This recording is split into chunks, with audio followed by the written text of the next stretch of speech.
I talked about a little bit about starting the St. Louis Center when I talked about Swami Satprakashananda last year, but some of you weren't there, and so I need to recap to put this in context.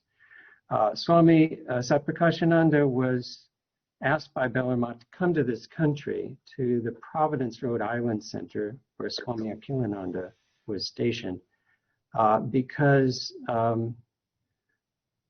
one of his devotees, Miss Helen Rubel, had brought a suitcase full of securities to him and said, Swami, this is for the work of the Ramakrishna order. You can do with it as you wish. And it was enough, and the vision that Swami Vivekananda had of the main temple to Sri Ramakrishna at Bellarmine had lain fallow since his demise in 1902, because there were no funds to put up that huge stone structure. And it turned out the value of the securities in that suitcase was enough to build the temple. And he talked with the Bellarmine authorities. He says, I've got a small center. Why don't we use this for Ramakrishna's temple? And they said, yes, we've got to get enough money for the embankment first. And finally that came. And Swami Akhilananda's presence was required in India for about 7 months while the temple was being constructed and completed. And during that time, they wanted Swami Satprakashananda to be in Providence and conduct the work there. And when that time was up and Swami came back, it was too small for both of them. So Swami went to Washington, D.C. for a bit in the summer of 1938, and he conducted the work there. And it really wasn't a very promising situation. One of the ladies that came to his talks in Washington said, he was talking about the Bhagavad Gita or something in one of those classes, and she said, afterwards, she said, Swami, if this be your message, there won't be much interest here in the United States. And his response was, I just want a few sincere people. And that's what he got in St. Louis. He went out to the dedication of the Hollywood temple, the one that kind of looks like the Taj Mahal, in September, I think, of that year. And there were a lot of Swamis there. And he talked with him. And the consensus was, no, you shouldn't go back to India. You're here, you're adapted to the work. And it's a huge country. And we have centers on the East Coast. We have centers on the West Coast. We have a center in the middle in Chicago, but it's connected through the St. Lawrence Seaway with the ocean. It's not really in the center. The whole center of the country is fallow in terms of Vedanta. And they came to a consensus St. Louis would be a good place to go. It's right in the center. So he came here in October of 1938 with a little money in his pocket, $200 or $300. And the sister, one of the devotees in San Francisco, met him at the train station, and got him situated, and he started the work. Now the first, and I got to say that they told him before he came here, because Swami Prabhavananda, Swami Paramananda, Swami Nikhilananda, at least those three had been to St. Louis and talked here. And they said, it's going to be a tough nut to crack. It's going to be a hard place to start a center. And for two reasons. It's more parochial. There's less traffic. There's less international traffic in the center of the country. So it's not like a coastal city. It's not as cosmopolitan. And then there's going to be more entrenched religious prejudice.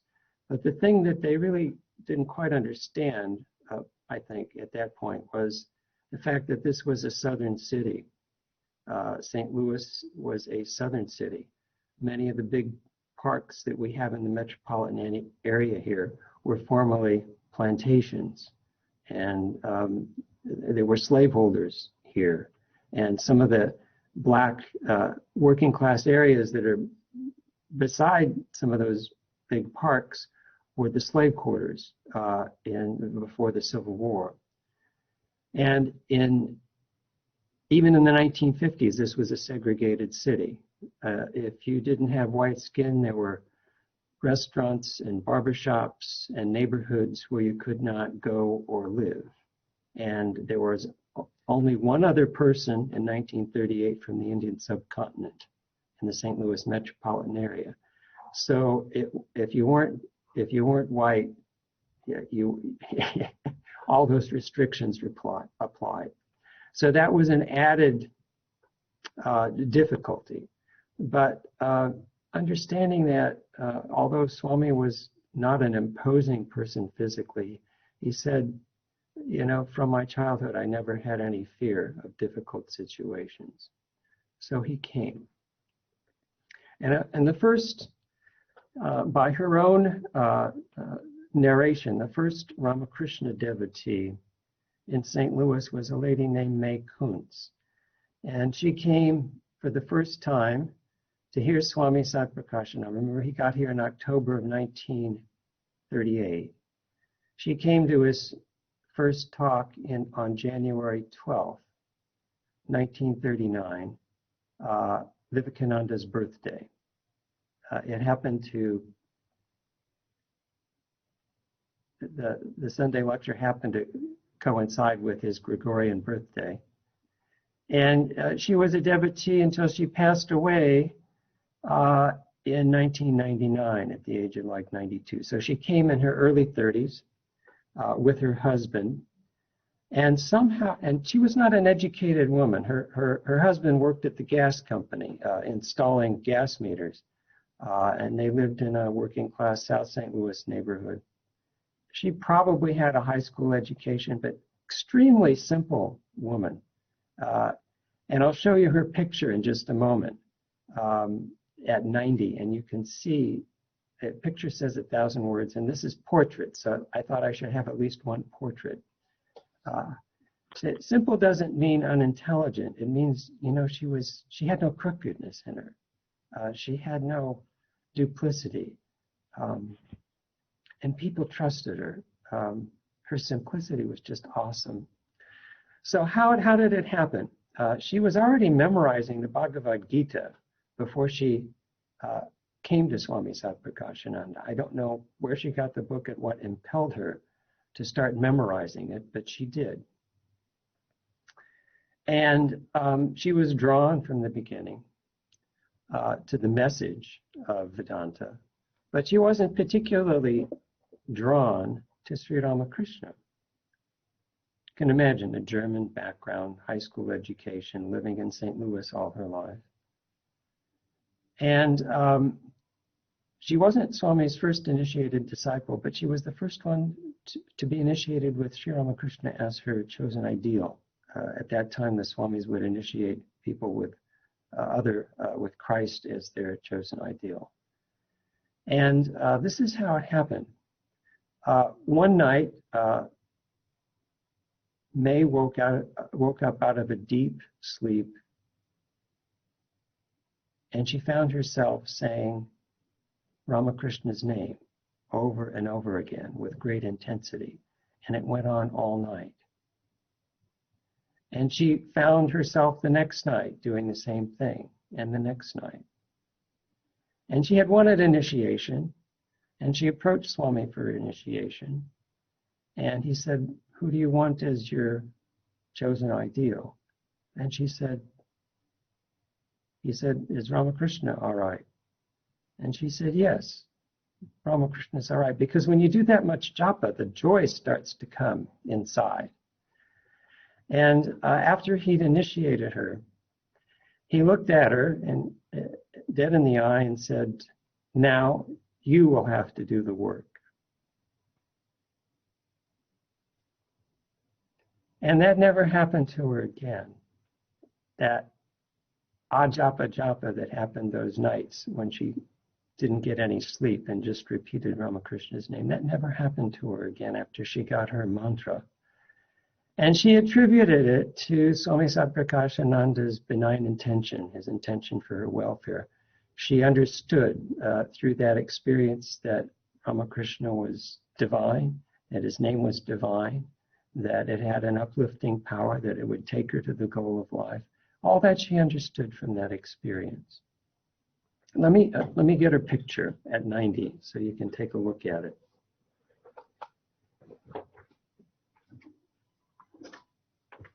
Now, she died in, let me put this up here so you can see it.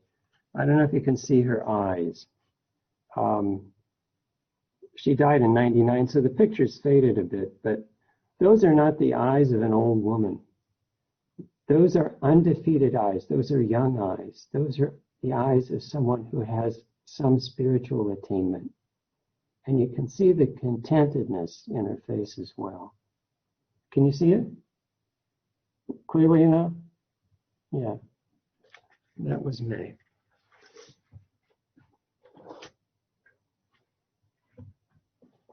So, the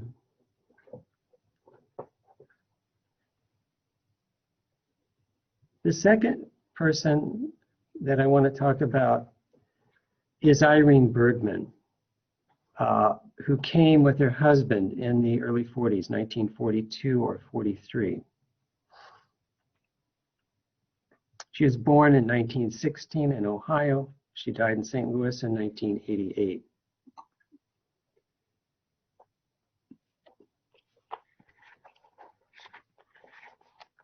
And she wrote up a little bit about her experience in one of our former secretaries, probably the main builder of the center in the early days, wrote up a booklet with a lot of stories about these early devotees. And Irene, after she came here, her husband had a good job, and she decided she wanted to go to college. So she went to Washington University, got a degree in classics, Phi Beta Kappa. So she was a smart lady. So anyway, I'm talking about her background here. She says, as you know, Vera, I, or so it seems to me, was a born devotee of the Lord. My mother prayed for a girl who would go to India as a missionary. And I was it. She had 4 older siblings, all boys. She was the first girl. When I was born, my parents laid me on the altar at the church and dedicated me to God for that purpose. My middle name is Isabella, named after Isabella Thoburn, the first woman Methodist missionary to go to India. And when she told this story, and I learned a lot of the things that I'm going to tell you, because after I joined in the early 80s, she was secretary of the Vedanta Society, and we had our working desks in the same room. And by the by, just, in conversation, I would pick up a lot of things that I've collected together that I just know because I was around her so much. And when she told this story, my middle name is Isabella, named after Isabella Thoburn, the first woman Methodist missionary to go to India. She'd smile and she'd say, but Ram took it contrary-wise. Do you know the story? Do you know the story of Ram took it contrary-wise? Gautam knows, but most of them don't. So if you're interested, I can give that in the questions and answers. Now, Irene's father, Clarence Childs, was a farmer. He had 6 children, as I said, 4 boys and then 2 girls at the end. And having 4 older brothers, Irene was not intimidated by high-powered men when after she got educated, she went to work, and you couldn't be an executive if you were a woman at that time, but she was an executive secretary, and she worked with some pretty high-powered men, and she knew how to keep them in line. So I want to talk about her father and her mother a bit. After she came here, she had occasion, she carried a picture of her mother in her wallet. And she had an occasion to show that to Swami Satprakashananda.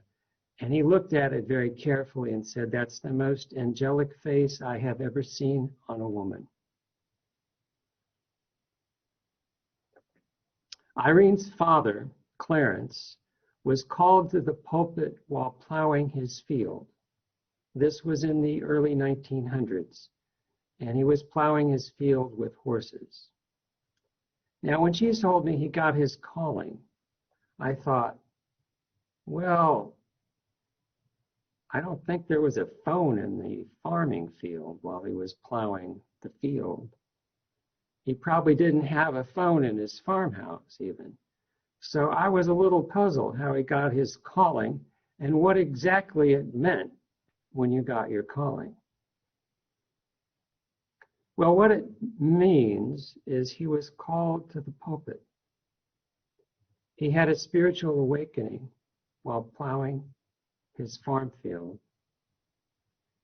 And what happened to him, and what happens to people that have a spiritual awakening, is that part of the person that's striving for God wakes up and asserts itself.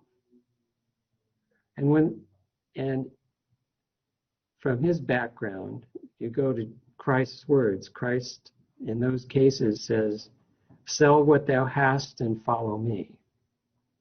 And when this happened to Clarence, he was ready to go. He sold the farm, and he moved the family to the Methodist seminary, and he entered the seminary.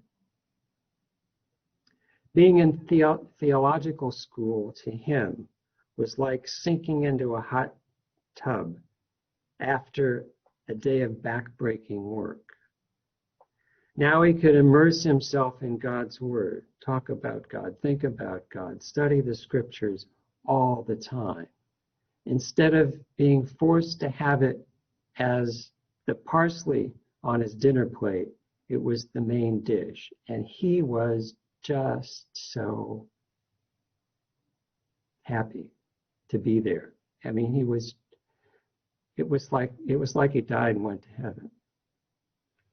Third year, of course, his family was there, but his wife was completely supportive of this. And his third year in seminary school,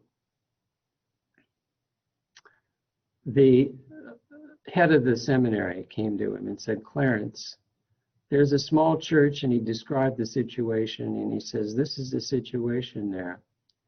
And they need a minister, and we don't have enough ministers, and I want you to go to that pulpit. I want you to go to that pulpit."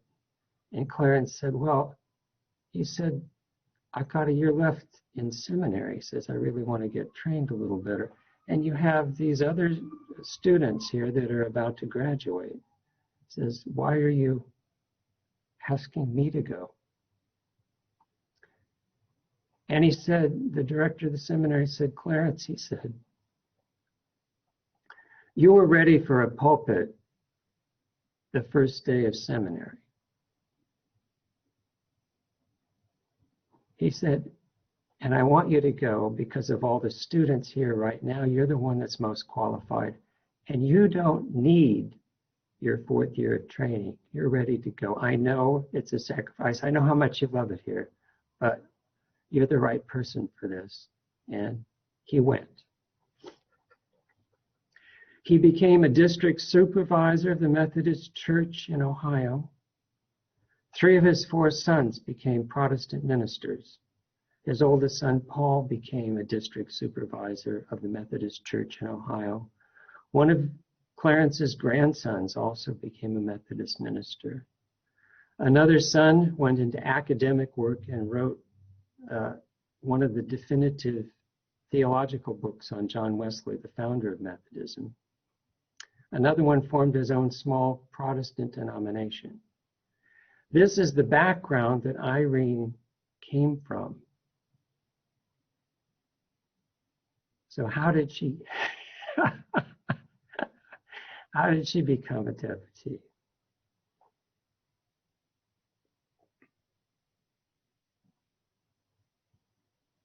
She played the organ in the church, she sang in the choir, she knew music, she knew how to compose music.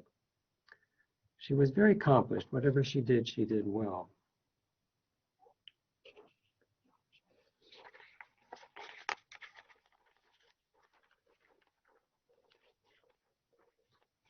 Well, it wasn't Irene that came. She felt no lack in her born religious tradition. It was her husband who brought her here. One day, Irene was sitting with a friend in the balcony of the Christian Missionary Alliance, which was where she was attending church at that time, when she saw a man she didn't know. His name was Richard Bergman, for the first time on the ground floor of the church. She nudged her friend and told her friend, "That's the man I'm going to marry." They got married in I don't know how women know this. He certainly didn't know it, but he found out.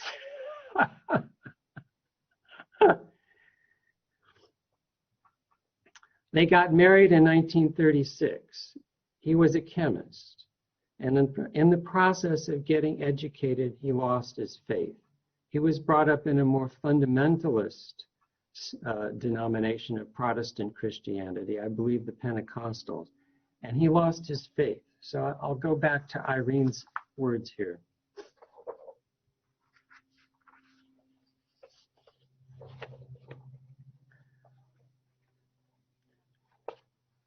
And his name was Richard, but everyone called him Dick. Dick began to question his religious values, and one thing led to another until he left religion altogether, claiming to be an atheist.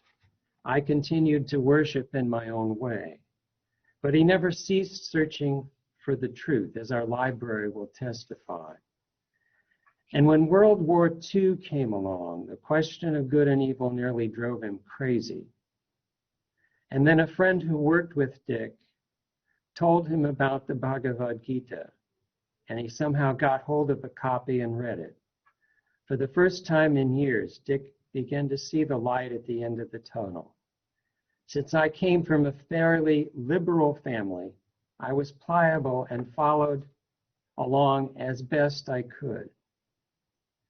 Now, Dick would come to me with all his arguments about the insufficiency and the lack of proof for God, but he couldn't shake me.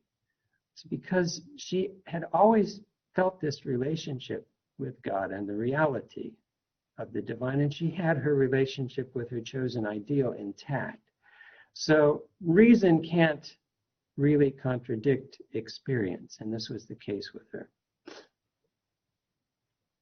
I was working at the Terminal Railroad Association at the time, and one of my coworkers and I got friendly. She asked me, knowing the situation with my husband, if I knew that there was a Vedanta society in St. Louis.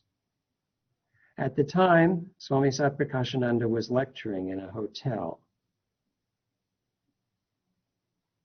We decided to attend the next Sunday lecture, and I shall never forget my first glimpse of the Swami. We had arrived at the hotel early and were sitting in the lobby, and then he came walking through, a rather small lithe figure in a white suit, carrying a suit box under his arm. How graceful he was when he walked. I nudged Dick and said, "Is that the Swami?" And it was. You see, one's, Arjuna asked Sri Krishna in the second chapter of the Bhagavad Gita, Stita Pragyasa Kabasha. What are the signs of steady wisdom? How does a man of steady wisdom walk? How does he move? Now, if you notice, Sri Krishna never answers that question, you see. But, well, you can't with words, but there is a different way about them. And she saw that immediately. She goes on, I remember two things about that lecture, though I don't remember the lecture itself. The suit box under his arm was his ochre robe, you see. I remember two things. First, he started with the prayer, Thou art my mother, thou art the Father. Thou art my Father. And she thought that was very odd. Thou art my mother, because she had never in her life even heard rumors that God could be mother. And the other thing she remembered was the story from the Svetasvatara Upanishad, the two birds sitting in the tree of life, one eating the sweet and bitter fruits, and the other one up in the tallest branches of the tree, unaffected. And every time the lower bird would get a particularly bitter fruit, it would look up at that composed, serene bird in the upper branches and go up a little bit. And that impressed her. So that's how they got started.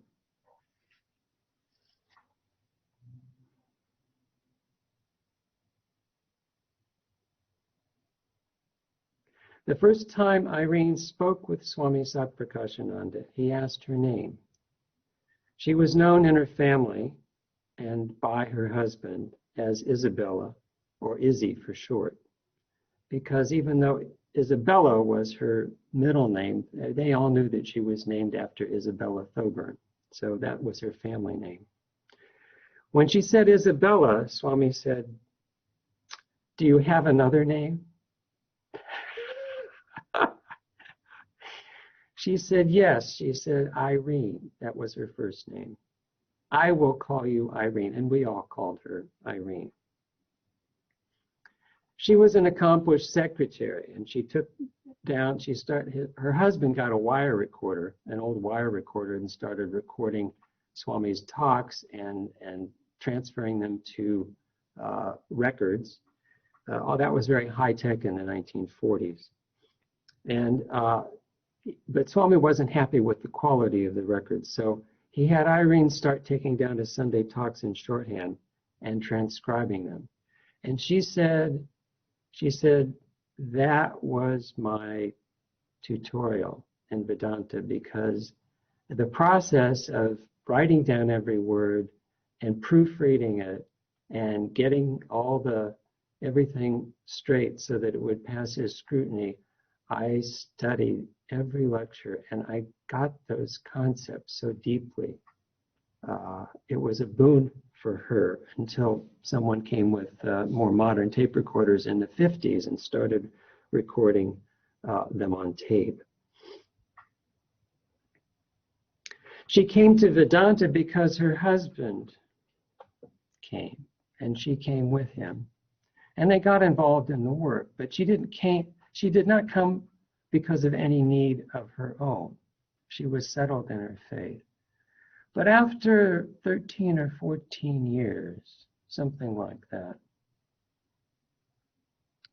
she felt this conflict. She felt this conflict consciously between her Christian upbringing and the Vedanta teachings.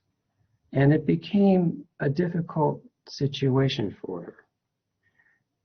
She didn't articulate it, but she was dealing with it internally. And she didn't know how to sort it out because it just wasn't allowing itself to be swept under the rug. And I heard her talk about this when we were at our desks. And then she wrote about it, and then she talked about it in 1988 as well. We had a public lecture with some of the older devotees.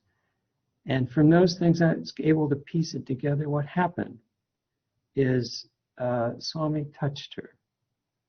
And she said that changed her life. And shortly after that, one night, she had an extremely vivid dream.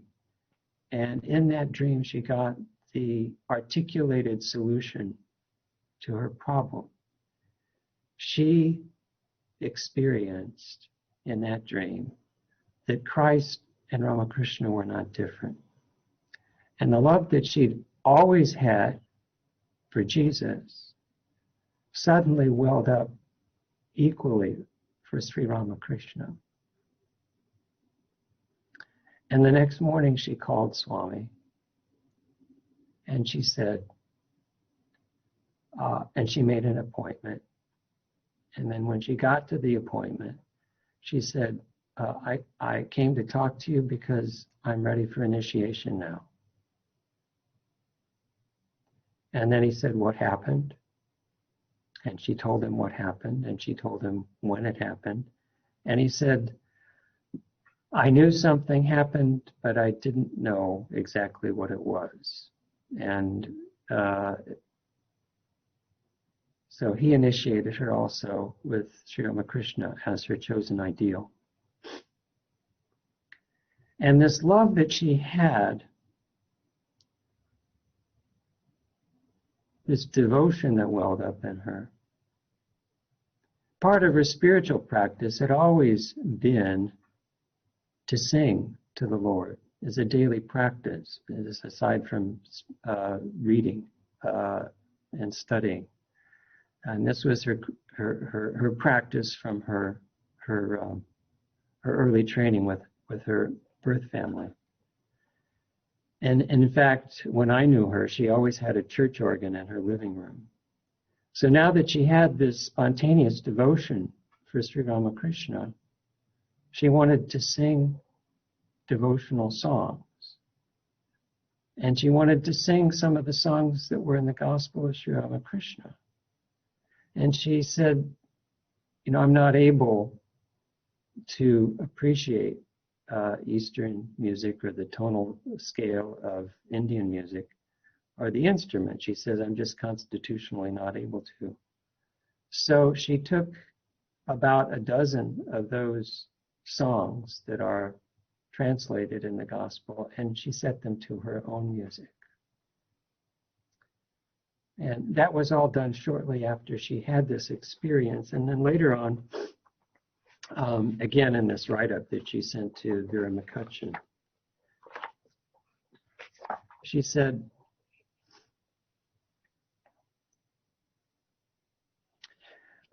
Vera, you mentioned the music to the songs the master used to sing that I wrote.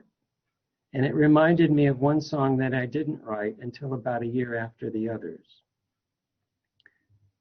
Perhaps you are aware that all but one song was written after a spiritual experience I received through Swami Satprakashananda's blessing that filled my heart and my very being with such joy that I had to sing the songs that the master sang.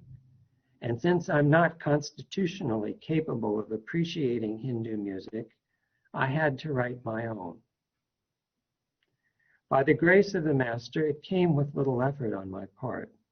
But a year or so later, on a Thursday evening, before we were to celebrate Swami Vivekananda's birthday on Sunday, Swami Satprakashananda called and said, Irene, I want you to sing next Sunday the first song that Swami Vivekananda sang for the master. Let us go back once more, O my, to our own abode. But Swami, I don't have any music for that song. You can write some. I have every confidence that you can do it. And he hung up. I walked away from the phone feeling pretty desperate, but through the grace of the Lord and Swami, the music came, and I sang the song on Sunday. Now, he would have Irene sing from those songs that she had composed, appropriate ones when we did public celebrations of Vivekananda, Sri Ramakrishna, Holy Mother, on those occasions. And he would have her, after the talk, I think, come up front and sing those songs. And she sang a cappella, And she was a trained singer, and she was a small woman, but she had a soprano voice that could crack crystal. And she sang with all her prana, and it made the hair on the back of your neck stand up when you heard her sing, because you could just feel the bhakti there. You could feel the strength of that devotion through her songs. And that was my first introduction to Irene. I didn't talk to her, but I heard her sing and I thought, my God, where'd this woman come from?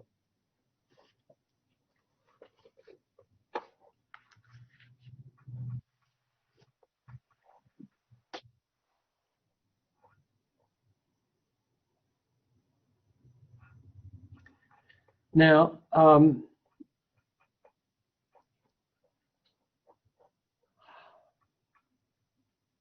so as I said, Dick passed away in 1976, and then Irene became the secretary from 1980 until she passed away in 88. She got cancer, and it was caught at kind of a late stage. And one of our older devotees who had moved here from Nebraska was a registered nurse, retired, and she moved into Irene's apartment, took care of her. And she died there. And she was past the point where they could really treat her. Not too long after that, I had some business at one of the sound studios in St. Louis, and I was talking with the owner. And after we finished, he said, I'd like to tell you something. He said, it's kind of personal, but I want to tell you. He said, I'm fairly recently divorced, and I live in the same apartment building that Irene Bergman lived in. And I share custody of my little girl, my 7-year-old girl. And we knew, Irene told us that she had this cancer and that she was probably going to die. And she always had a soft corner for my little girl. Swami, as aside, the Swami Satprakashananda had she and her husband do the Sunday school here, the first Sunday school we had, and they did an awesome job. They loved those kids, and they knew how to teach age-specific. They knew how to teach them age specifically. She took the younger kids, he took the older kids, and you know how difficult from running that program yourself it is to do that well. And when you do it right, when you do the Sunday school program right, the children bring their parents to services. And that's what happened. But so she never had children, but she was very, very good with children. And he said, they'd often leave Irene was in the living room in a bed, because the biggest room of the apartment. And the door to the apartment would often be ajar. And very close to the end, my daughter and I were coming downstairs. I was behind my daughter, and you could see Irene in bed through the door. It was open that much. And when she saw my daughter come down the stairs, Irene looked up and she gave her the most ravishing, beatific smile. Something you'd never expect from someone that close to death.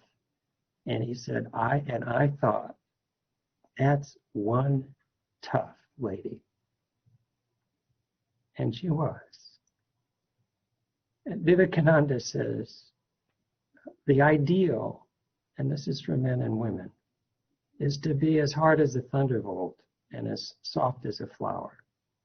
That strength is also in your love, and that's, she had it to such an extent that someone who had no interest or no awareness of her theological background or lack of it could see it.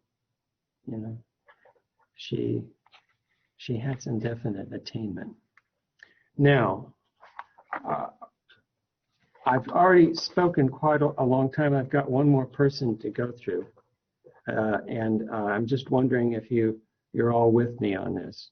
Ari? Yes, yes. Okay. Well, I hope you speak for everyone else here. So,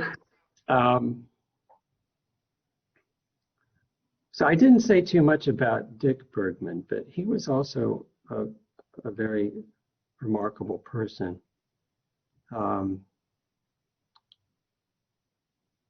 I didn't know him very well because he died fairly early in 1976. But he was chairman of the board of trustees when I started coming and an usher. And I'll tell you one incident interacting with him. When I first started coming to Sunday services, I came early. I was very interested. But I was surprised. There was a book kind of display in the entrance hallway. And there was also incense in there. And I thought, well, that's very strange. This is such a high-class institution. I mean, it's, yeah, I've read the literature already. I thought, and my association with incense is it's what college students burn to cover up the odor of marijuana in their dorm rooms. So I thought, why do you have that here?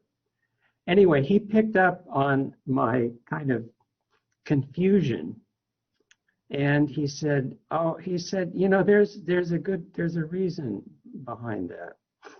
He says, this is not the tutti frutti incense that people use to cover up their tracks when they do drugs. He says, they've got a very refined understanding of how the sense modalities work from ancient times in India, and certain scents are more conducive to mental calmness and upliftment than others. And those incenses are what are sold here. And he said, and the idea is that you burn those incenses, that incense, you pick a scent that appeals to you. And you burn that incense only when you're doing your spiritual practice. And you do your spiritual practice with some type of regularity, a certain time every day. And you only burn that incense. And that's how you start your meditation or your reading or your puja. And you set up this association between your spiritual practice and that scent. And he said, of all the senses, the olfactory sense is in the oldest part of the brain. And he says it has a direct connection to the limbic system, the emotional. I was studying psychology. I don't know how I knew that. The limbic system. And he said, have you ever noticed that an odor can pull up memories in such intense ways? It's like you're living in.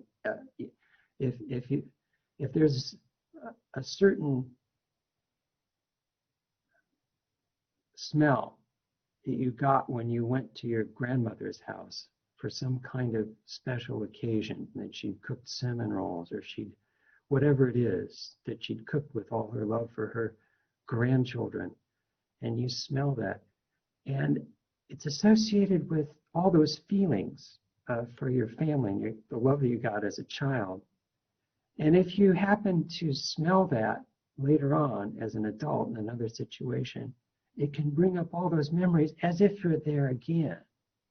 He says, if you get that association pattern set up with this incense, then just after a while, just smelling that smell will put you in a meditative, your mind will want to draw in.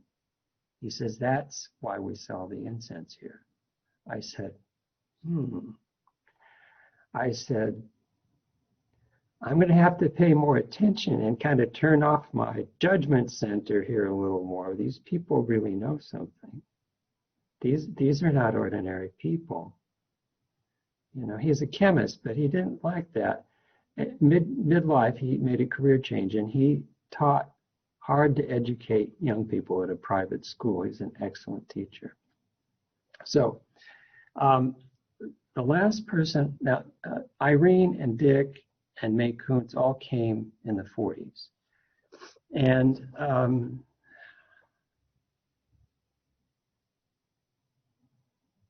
there was another lady who came in the 40s. And see, most of these people, just ordinary people. They weren't high society people. But in the 50s and 60s, people from a different strata of society started coming. Virginia Ward came in 1946. Now, her brother set up the first Merrill Lynch office in St. Louis. And one of her great nephews is an owner of the St. Louis Cardinals baseball team. And when her older brother saw what she was getting herself into, he says, Virginia, he says, listen, you can't do this. If you really get into this like it looks like you want to, he said, you will be a social outcast. And she said, I don't care. So I want to talk about a lady who came in the 1950s, in 1956. And she just died a couple of years ago. And I want to start in the 80s when I really got to know her after I'd joined the monastery. And she cooked and did the flowers every Friday that she was in town. Now, Marie Edding was exuberant, effervescent, extremely well connected, and deeply spiritual in ways that some of her closest friends did not suspect. And there were many people who considered, she was the kind of person, there were many people who considered Marie to be her closest friend. She's a very social person. I'll start with effervescent. As I said, she cooked on Friday, and she is the ladies understood that it was a privilege to cook for their spiritual teacher, and they put their heart and soul in it. And he was a hard taskmaster. He said, okay, you want to cook? You want to do the flowers? She bought her produce once at Kroger. I don't know if you're familiar with Kroger store. And he was eating the food. He said, where did you buy this? And she said, Kroger's. And she says, don't shop there anymore when you come to cook here. And she thought, okay, she shopped somewhere else. And then she was in a hurry, and it was convenient, and she got her stuff at Kroger's. And you always had to get fresh produce. You had to get it the day that you came. You couldn't buy it the day before. They'd come down, you cook at the center, and you also had to get the flowers fresh and bring those, and then take care of the flowers in the shrine and in the chapel. It all had to be done. So you ended up spending a whole morning doing that. Well, one day she was short on time, and she was always short on time. She quickly stopped at Kroger's and picked up the food and thought, well, it's okay. And they're halfway through the meal, and Swami said, where did you buy this food? She said, why is he asking now? She said, Kroger. He says, don't shop there. Now, her commitment to do that every week was kind of extraordinary. One of the other ushers, Ralph Niemiller, told me one day after I'd gotten deeply into this and was living at the center. Her husband's name was Bill. He was a lawyer. He said, Marie and Bill have 25 hours scheduled every day. So to take a half a day out of every week, you can understand her commitment.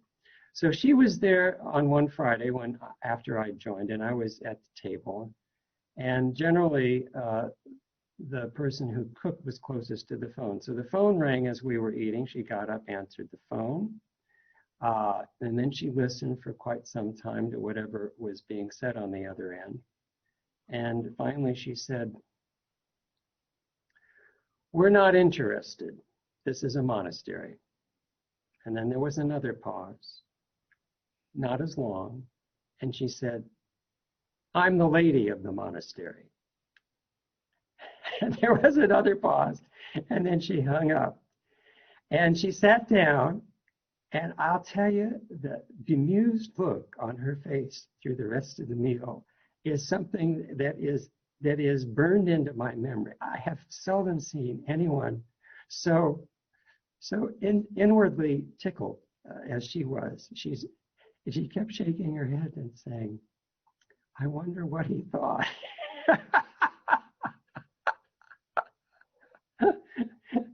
Oh gosh. And she was a lady. She was a real lady, and she was of the monastery. For Swami Satprakashananda, she was like his daughter.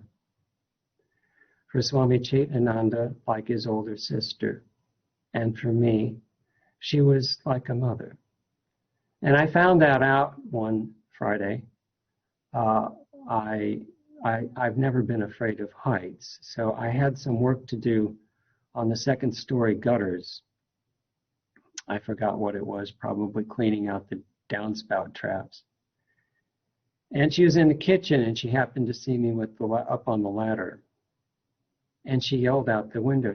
She says, "That's too dangerous. Don't do that." And, I finished what I was doing. I came down, and she was all excited. And she said, "You can't do that." She says, I said, "Maria, I used to do technical rock climbing. I'm not afraid of heights. I'm careful." And she said, "Yeah," but she says, "You don't know how I feel when I see you up there." She says, "You can't do that when I'm here. She says, you promised me you'll never do that again while I'm here." And I thought, wow. She says, "This is how my grandmother got when her grandchildren were in college and we'd tell her what we were doing." She'd get the hives worried about us. So I said, okay. And I never did get up on a ladder when she was there. So I said, well, okay, I've got another mother here.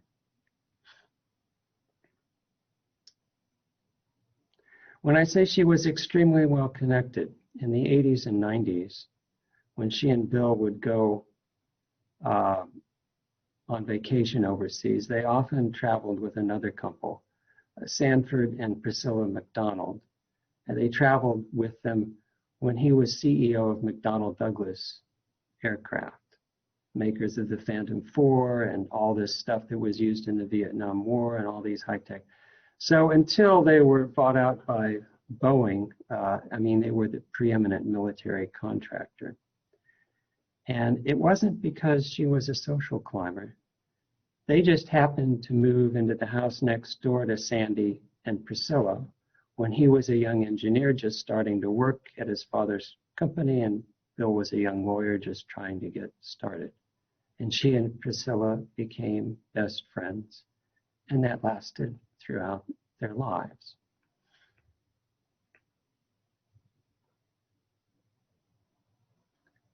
So let me tell you how she came. She came in 1956. Again, you've got a person with a very strong Protestant Christian background. She came from a German family. She was an only child. She was raised in the German Reform, which is now the United Church of Christ. She and her husband, Bill, were confirmed, baptized, and married by the same minister. He was a couple of years older. She went to the church summer camp. She sang in the choir. They both sang in the choir. And she loved studying the Bible and talking about God. And she had her own definite relationship with God in that tradition. Now, what happened? Very conservative, middle American upbringing. Well, her second child, her older son was about 2 or a little more when the second boy was born, had a congenital defect in his digestive tract that no child had ever survived up to that point.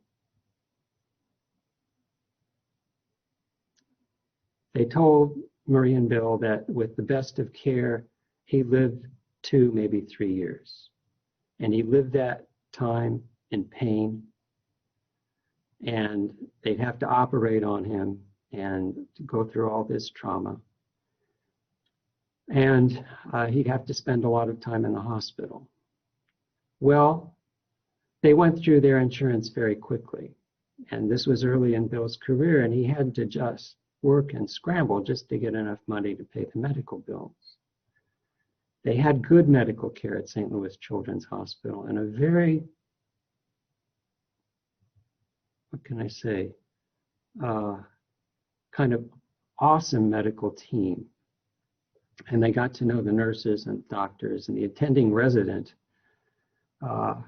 when Jimmy was in the hospital as a baby was a young man named Bill Danforth, who was the grandson of the founder of Ralston Purina, and he later became chancellor of Washington University for 24 years, and they also became lifelong friends. It's just the situations that she found herself in. After Bill died, and after Bill Edding died, and after Bill Danforth's wife died, they would often go to social occasions and things like that, official functions together. Bill would say, "Can you accompany me, Marie?" She said, "Sure." So she had this situation, the family had this situation. It was so absorbing that she did not have a life other than caring for his child. He slept 2 hours a day, and when he was awake, he was in constant pain, always crying. And there were things that she had to do with him. She didn't have time to cook. Her mother brought the meals. Bill was doing all he could to pay the bills and working very hard and coming home to this situation. They couldn't take care of David, their older son. He started living with Marie's mother. It's an awful situation. And once when and their minister, stayed with them on this. But it was she was just tested to her utmost. And she lived kind of what would you call it? A golden life up until this point. And all of a sudden she's in this deeply stressful, difficult situation, taxing all of her resources, mental, emotional, physical, and spiritual. And one time when they were in the hospital with their baby, after one of the surgeries, the minister, the chaplain in the hospital, came to Marie and he says, "Marie," he said, "I've come to help you deal with the guilt that you must have for having a child that has this physical problem." And as much as she tried, she couldn't get that out of her mind, that it was somehow her fault, that her son was the sins of the previous generations are visited on the succeeding that it was somehow her fault. It just got into her mind in such a way, and she was just beside herself. She didn't talk about it, but it was really bothering her. And one day, it just came to a crescendo. And she got on her knees next to that little crib that her son was in. And she heard this voice coming out of her saying, "God, if you're real, I want to know you. I don't believe in you. Belief is not enough anymore. It did not work. I want to know you." She didn't know where that voice came from. She didn't know why she said it. And she didn't know what it meant, because from her upbringing, people didn't know God, they had faith.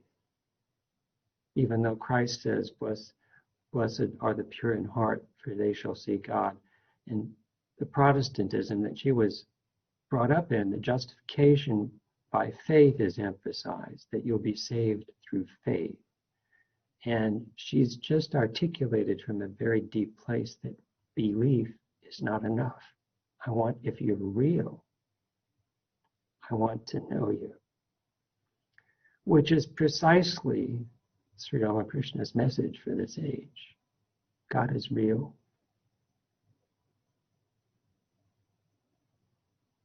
God can be known.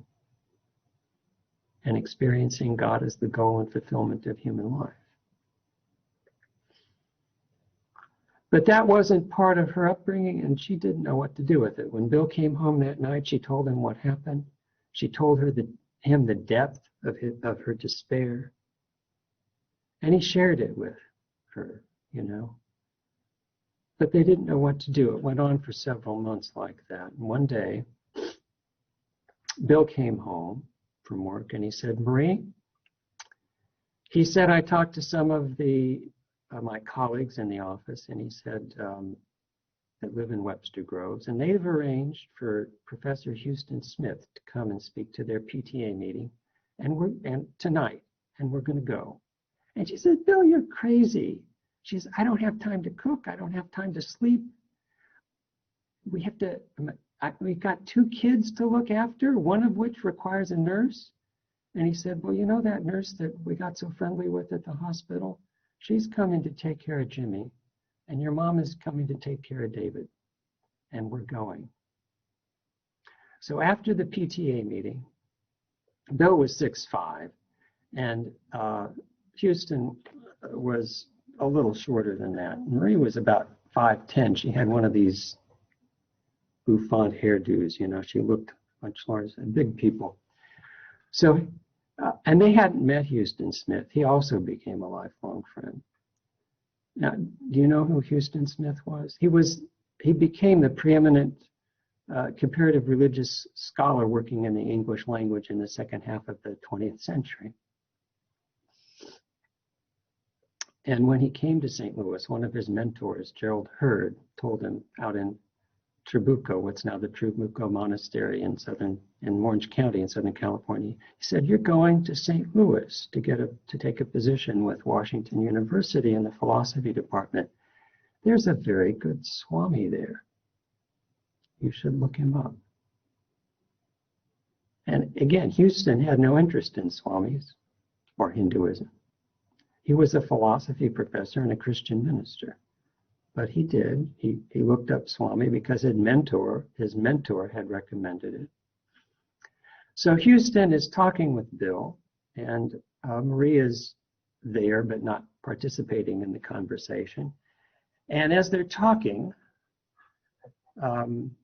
Marie hears her husband say, Dr. Smith, if you had a wife who wanted to know God, where would you take her?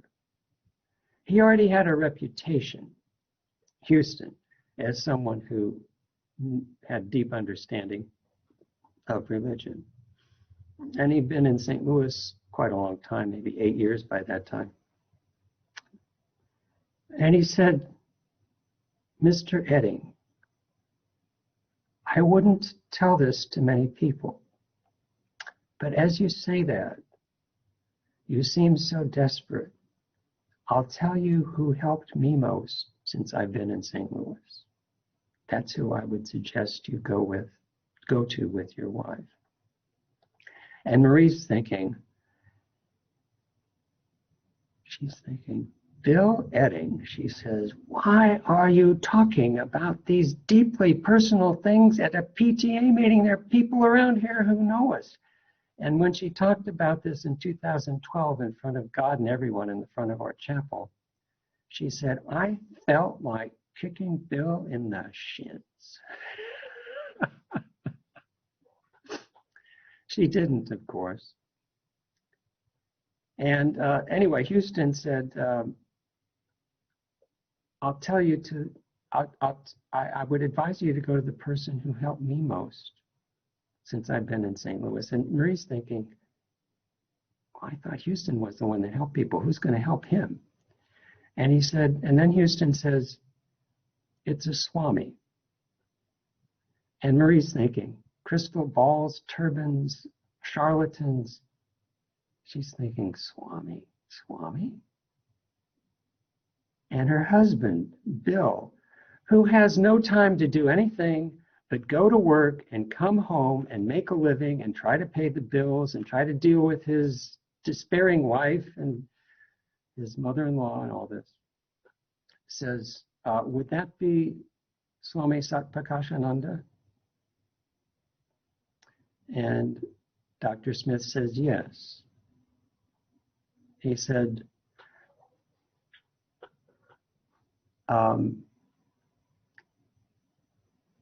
and he said, if you go to one of his meetings, to one of his classes or to one of his lectures, he says, do not go, do not cross that threshold, do not go there unless you go at least 12 times.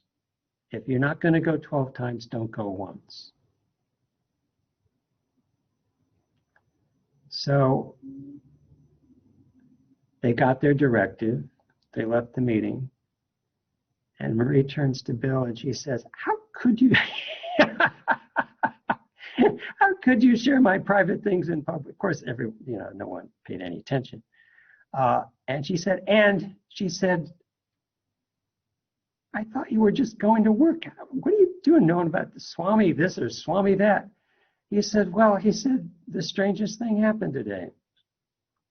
I got an excited phone call today from a woman who's a friend of one of my clients.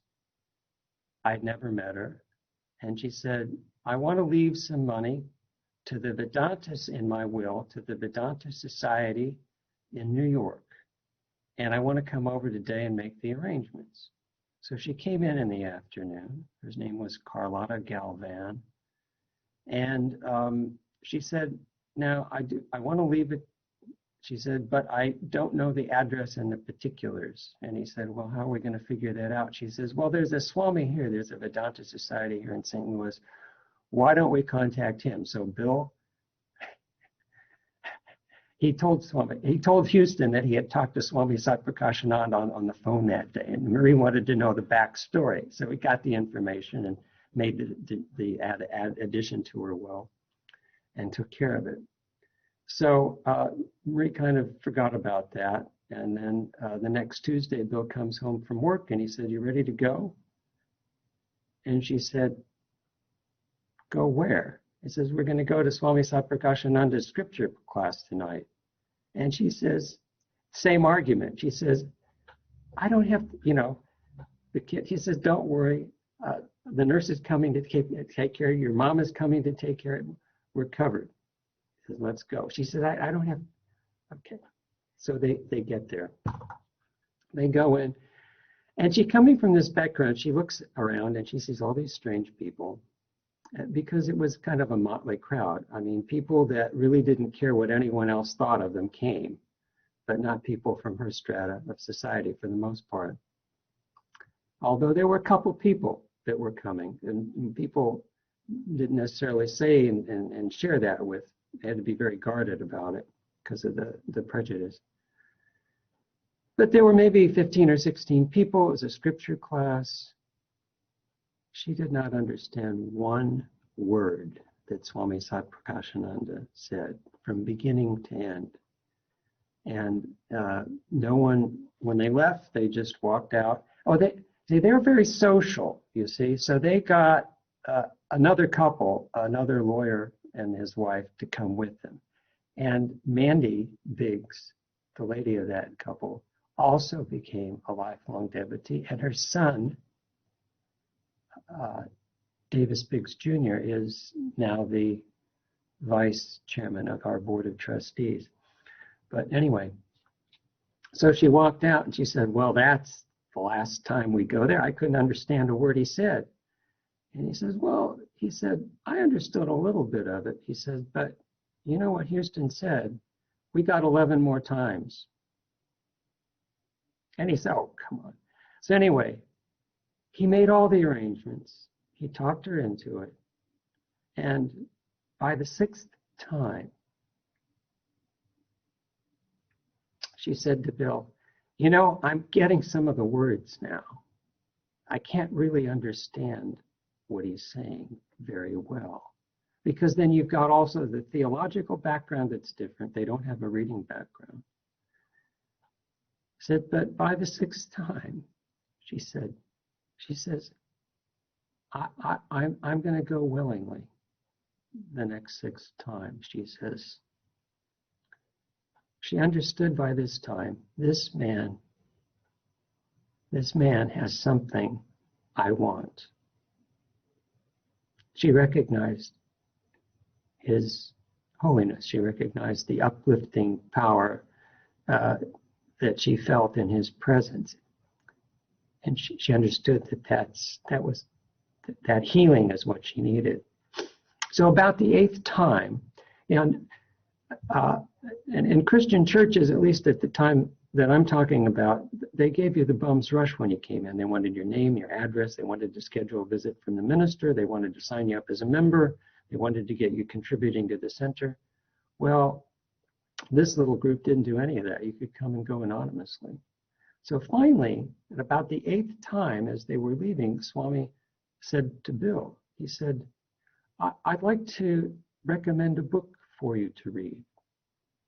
And they got the book, and it was called The Eternal Companion. How many of you have read The Eternal Companion by Swami Prabhavananda? Raise your hands. Okay. So now Swami Satprakashananda's guru was Swami Brahmananda, and The Eternal Companion is about his life, his teachings, and reminiscences. Swami Prabhavananda, who put that book together, was also a disciple of Swami Brahmananda. And Marie, in spite of her schedule with her son, during those 2 hours that he was sleeping, she'd get some time, and she started reading. And she came across this little passage. As a hungry man yearns for food, as a drowning man yearns for air, as a lover yearns for his beloved, this is how a devotee of the Lord yearns for God. And that triggered something in her. She said, that's desperate. That's desperate. That's what I had been when that prayer, when that little talk that I had with God came out of my mouth as if it were coming from somewhere else, from some other place. That's what brought it on. As a hungry man yearns for food, as a drowning man yearns for air, as a lover yearns for his beloved. She said, and she understood that that's what brought her. You see? Now, there are lots of stories about Marie and her teacher, but a couple of them that I want to share before we close. One was how he taught, and he was very gentle with Marie.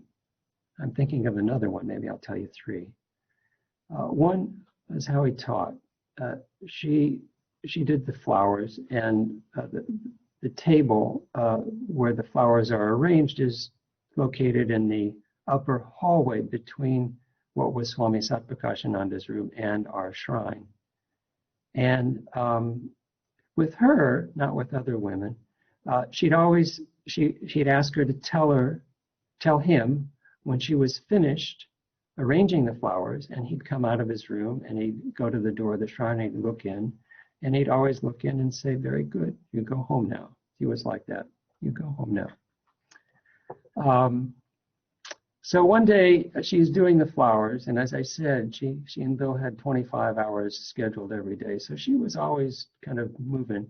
And her academic study had been business, and if she had gone into a career, she would have been an efficiency expert. You could learn things by watching her work. So she knocked a vase over and quickly caught it and righted it and mopped it up and did all that without making a noise or clutter or breaking anything. And then got Swami, and he looked at the shrine, and then he looked at her and said, "You knocked over a vase." And it had been so quiet. She thought, how did he know? She says, "Yes, Swami, but there's nothing very significant. I caught it right away, just a little bit of water spelled. I wiped it up right away." And he said, it's not knocking over the vase that's the problem. The problem is your inattention. Remember that.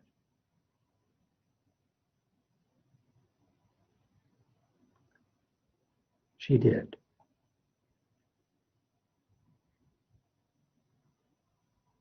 The other story was when she was giving service here, and she had to go into his room for some reason. He seemed to be sleeping, and she was tiptoeing around. He had a kind of a grand chair, and she was in his room, and he said in a very awake voice, "The first time you came here, I knew you would stay." She said, "Swami," she said, "I couldn't understand a word. It was so foreign to me." He said, "The first time you came here, I knew you would stay." And then he said, "The Lord brought you here." And she said, "No, Swami, Houston Smith brought us here." And she narrated what happened, and he said, "You don't understand now, but the Lord brought you here." And by the time 2012 rolled around, she understood. She said, "Bill and I were the most unlikely people to come here, but we're all in the Lord's hands. It's no accident that we came and stayed." And she said, "I want to tell you that Swami Satprakashananda's patience and understanding with people such as us that were at such a low level of entry, and his gentleness and his kindness," she said, "is beyond description." And she said, "Now I understand that it was the Lord who did bring us." And Swami said, when they were talking about it, he said, "Look," he said, "if it hadn't been Houston, it would have been some other way. The Lord brought you." So let's close there. If you have any things you want to talk about. Oh my goodness, I've already taken an hour and a half.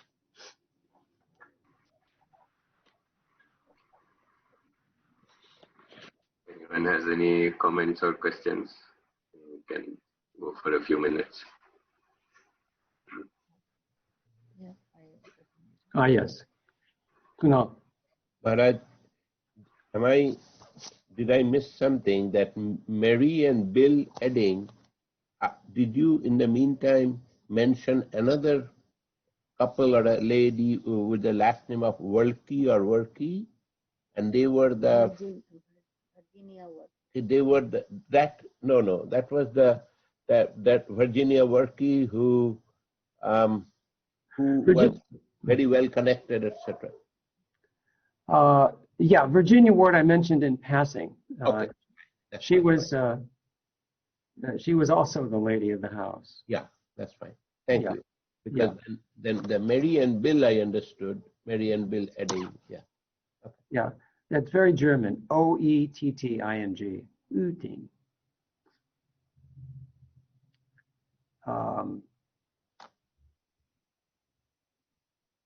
see, every person had a story. You know, when we went to when Marie had a slow decline, and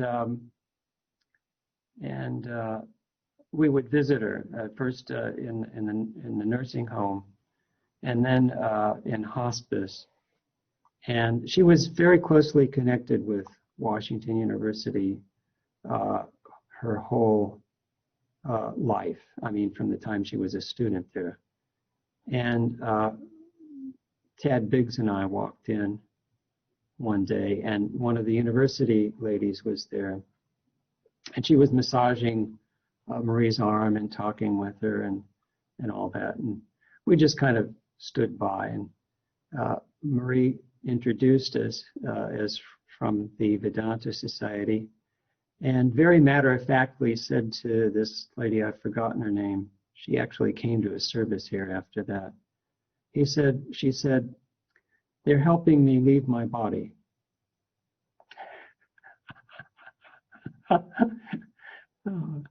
She kept up her church affiliation, and she got really provoked as she approached death. And she told me one day, she says, those people have no idea what I'm doing. She says, I wish they'd leave me alone. So I'm trying to get myself ready to depart. And they're wanting to pull my mind onto these superficial things.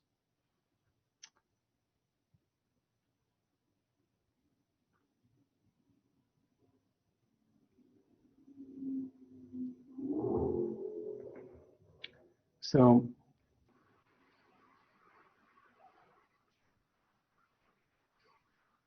That you were going to say about that story of Ram?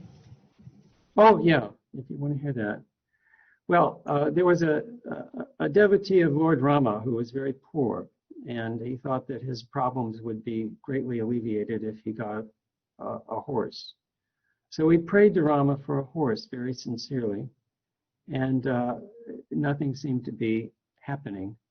And then it so happened that one evening some robbers came through town, and they robbed one of the people in town, and they needed help taking care of the booty. And this very nice man, they commandeered him and said, we need some help. We have to, he says, you know, you either do this or we do something bad to you. He says, what we want you to do is carry this newborn colt. So he's trudging along underneath the weight of the colt, saying, Rama took it contrary-wise. He got his horse. So they prayed for a daughter who would be a woman Methodist missionary to India, and they got someone who was a woman a woman Vedanta missionary to the United States. Rama took it contrary-wise. And Irene would laugh. You see, they all got something. They all had something that they got through their association with Vedanta. If they were sincere, they really got it. And they had renunciation, they had sincerity.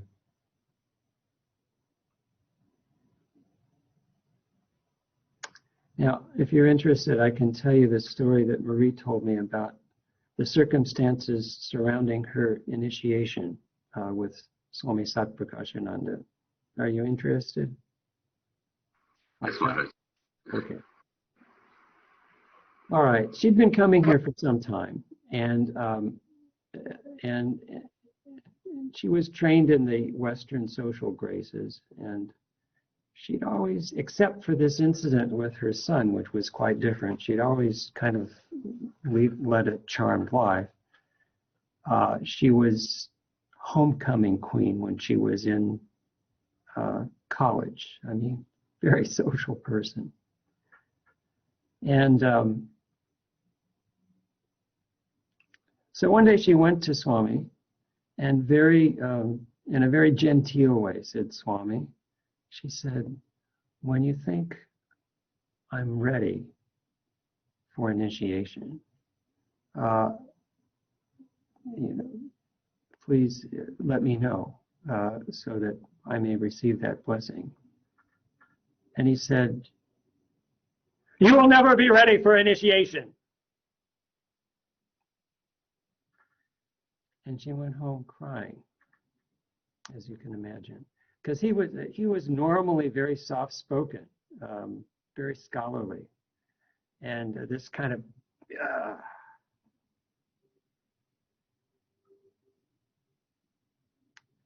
and she thought about it and cried and thought. Suddenly, eventually, within about 3 days, she realized that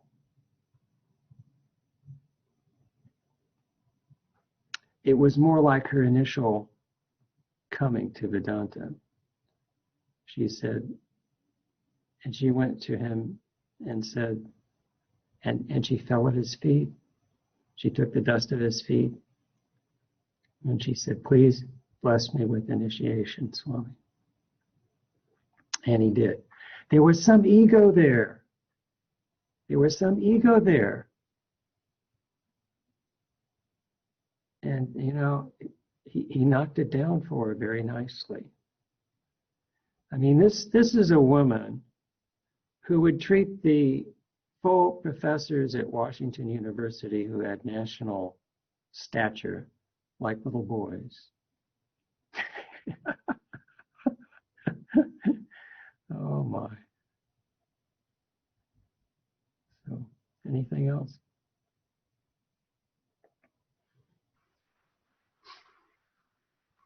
Hari, what particularly appealed to you about what I said? Everything, Maharaj, and Mary's prayer in the hospital, when her sincere praying, I want to know you if you are real. That really appealed. Yeah. Anyway, it was a wonderful talk that she shared with us in 2012. So, okay. So if there's no more discussion, oh, Maharaj, well, there's one St. Louis devotee here. Why don't you uncloak there? And Yes, Swamiji. Yeah. Do you have a camera?